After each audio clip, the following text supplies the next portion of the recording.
of blackmail journalism. Now, our opinion. Though one is of the opinion that blackmail journalism is not really new, actually. However, we are concerned that this issue has received little attention in the literature. Because people focus on brand low, but this value is there, but nobody searches on it. And it creates a problem for journalists. While most articles on media ethics is focused on source-initiated incentive, like I said, there has been dearth of research on journalist-initiated incentive, despite his existence. Our argument. In this study, we argue that arbitrary negotiation by journalists demanding for incentives, once resources based on news content amount to weaponization of information, which is also a practice we have termed blackmail journalism.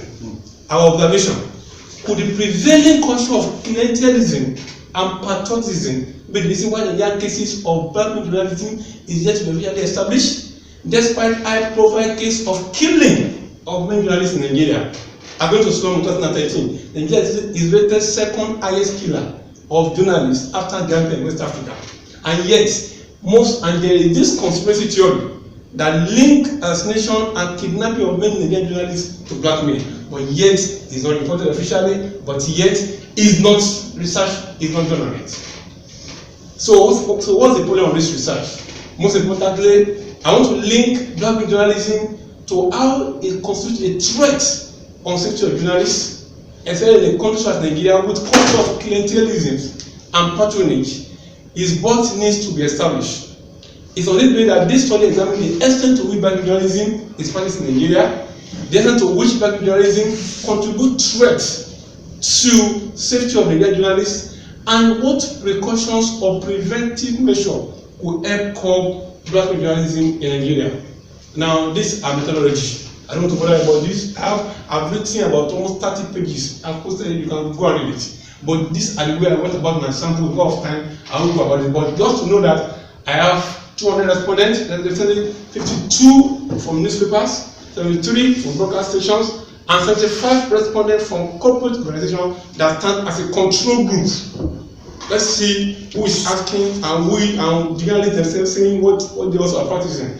Now, I don't want to go through it, but in terms of reliability, I've done reliability studies, and the compact alpha, which measures the reliability of instruments, is very high. Anything above 4.7 is seen to be a reliable instrument.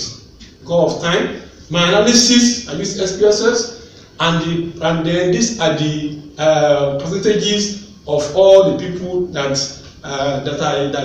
were respondents. Because of time, I won't go through that. Now, these are the findings. The findings clearly shows that Nigerian media have political affiliations.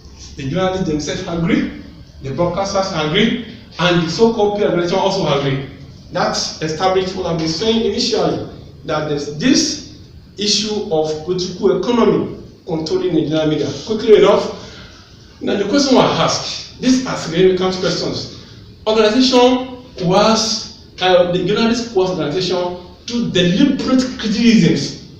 They wrote critical reporting as if they are so passionate, but behind it, there's this issue of blackmailing. And so when I look at them, I compare between journalists, broadcast, and PR. And I saw that the PR people said, the organization said that this is real. And you can say that this is between journalists and broadcasters. They agree, and then you see that the journalists agree more than the broadcasters. In the game line, you see the journalists disagree, and then disagree, agree. Now, quickly enough, how tactically delay news on corruption? The journalists tactically sometimes delay news so that the people that has those cases can come to them for money so that they can kill the news. Does this happen actually? Yes. Most of them said it happens. Journalists agree, broadcasters say agree, and PR people say they agree. Please, I want to be looking at relative comparison between the three groups. You see, and then people say they agree, just say it is true, it's happening. But now let's look again. Is there any form of deliberate leakage of information? Not totally. For financial bargaining, give information out, and then we won't give everything out. Then people come and ask, please don't let this people go out again and give you money. Does that happen for blackmail? Yes, they said it happens. You see, the journalists say it happens. This is more of it. The journalists were saying this happen, more of print. But this is more pronounced in print than broadcast. The PR, which has a book, as a control group, say, yes, this actually happens. Now, threats due to perceived sincerity. Now, I've now finished to extent to which journalism happens. That's what I've established. Now, what I want to establish now is that where are these threats coming from? Threats to safety journalists. Does it have to link to black journalism? Now we see threat to perceived insincerity. That is, there's a threat on journalists when the people, the victims, feel that this report was insincere reporting. Even though it's critical, but there's element of blackmailing here. As a result, they go after journalists. And either they kill them, or they kidnap them, or sometimes you don't get to see journalists again. That's one thing like that in Nigeria. And so you see, most of them agree that this is true. That sometimes news are reported critically a bit, but there's element of blackmail behind it. Now, quickly enough, comparative responses to threat against black journalism. So I look at the three, even if I agree. Let's see how they agree. And then all of them, you can see newspaper, you can see broadcast, you can see PR say, yes, this is actually what? This is real. Quickly enough, journalist welfare. So now, what I want to now do is, after I've established that this threat actually happens, I've established that, well, the extent to which this happens, now what can we do about it? Now, journalist welfare, will it be as antidotes against this? That if journalists are well taken care of, in my paper that I've written, is that most of these publishers, they don't pay their journalists for 7 months, 8 months, or something like that. And some will say, use our tag to censor yourself.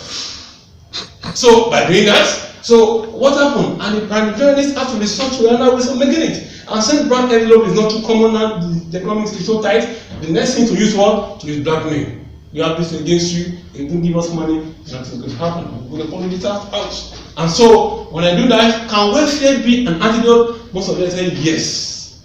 The journalists are well paid very well, and it's against impunity. You know, impunity is when journalists are not well paid, and then you leave them to do what to say for themselves. So if they are well paid and their welfare is taken care of, what's going to happen? That is likely going to step down the issue of blackmail journalism. Now, comparative resources on welfare journalism. Now, I look at it from about 3 different groups. When they've agreed, let's see what their response is going to look like.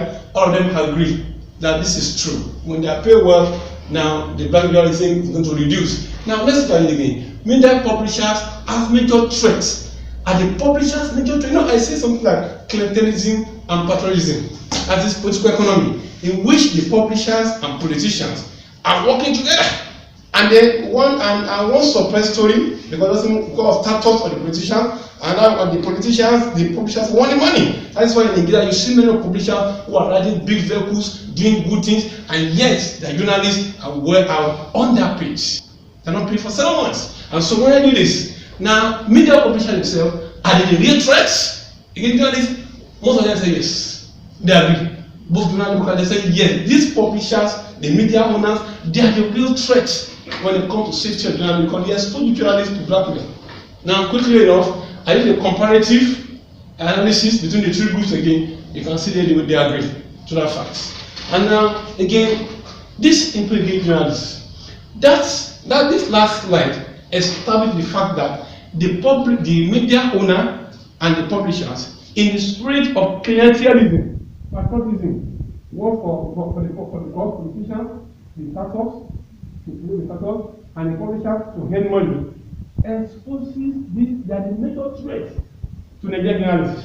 And you will see that this way, somebody said this, a journalist, he said, I wonder why people think it's all about the greedy journalists.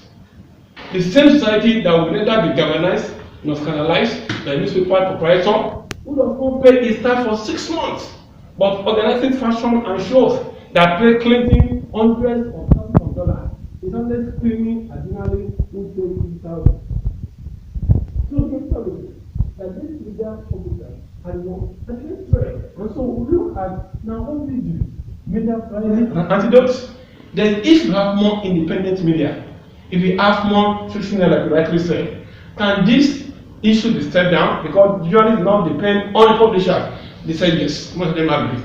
That giving more media, more independent medias that are not attached to the apron of politicians can actually step down black men journalism.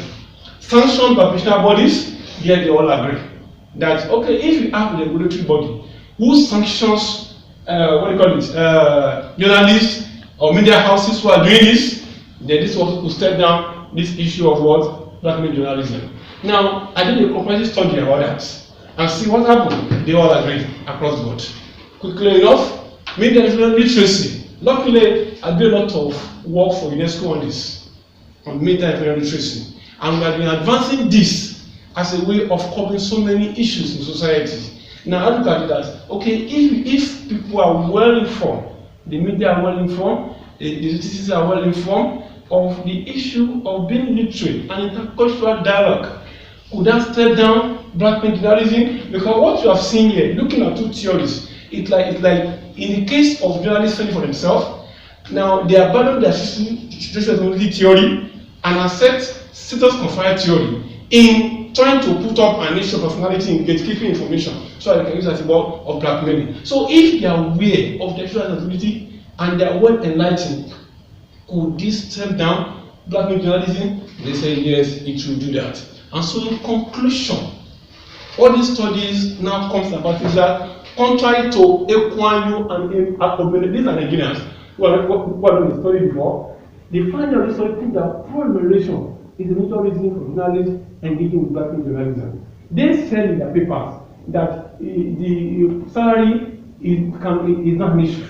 Whether they pay or they are not paid, they will still do blackmail. But from this study, it's not. The study says that events are working reflecting that blackmail journalism is what. And so, follow again with Guinness and Roger that the free press is a bad news for us.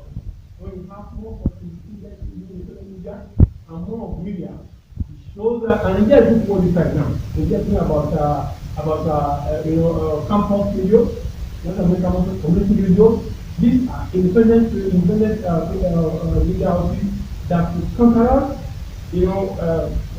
publishers owning all the media, like the issue of Nigerians and the issue of Egypt, US system, or what is the name now? Is the name man controlling all the media. But if you have no media, this is a bad news for us. More importantly, the story suggests that media is also issue that you say, in countering the benefit of black journalism and the spread of journalism is very important. So when you look at it, what do our fallacy? Our fallacy is that according to Obama Isha 2009, that journalism can be practiced outside the culture and through system in which it is practiced. The problem in the media, like I've said in my paper here, is more of the culture of clientelism and political economy. So this is the culture. And if this culture could be one, that's why there is no one sentence or sentence against blackmail, till now, and yet it happens.